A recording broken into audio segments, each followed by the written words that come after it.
औज़ुबिल्लाहिमिनश्शैतानिर्रजीम बिस्मिल्लाहिर्रहमानिर्रहीम अस्सलाम वालेकुम। मैं हूं आपका दोस्त मोहम्मद नवाज़ खान एक नई वीडियो में।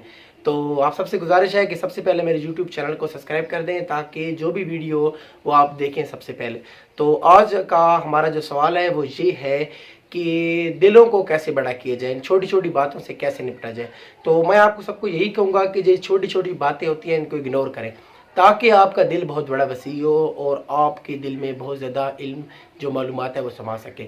अगर आप छोटी छोटी बातों से ता जाते हैं, अगर उनसे आपका चिड़चिड़ापन आपके अगर पैदा हो रहा है तो यकीन जानिए कि ये आपके लिए बहुत नुकसानदेह है। अगर आज ही से आपने अपना दिल छोटा कर लिया तो सोचे कि 5-10 साल बाद आपके साथ क्या होगा। आप एक इस तरह में ज़िंदगी गुजार रहे होंगे, आपको समझ नहीं आ रही होगी मेरी सिमत क्या है, मुझे कौन से रास्ते पर चलना है। तो मेरा आपको यही आज का पैगाम है कि अपने दिलों को बड़ा करें। अपने दिलों को बड़े करने का यही तरीका है कि आप अपने से छोटे और अपने से बड़े को सलाम किया करें। जहाँ से भी गुजर रहे हों सलाम को आम कर दें, सलाम करना शुरू कर दें ताकि आपकी दिल वसी हो जाए। तो वीडियो में यही पैगाम था। अगर आपको वीडियो पसंद आए तो ज़रूर मेरे यूट्यूब चैनल को सब्सक्राइब करें।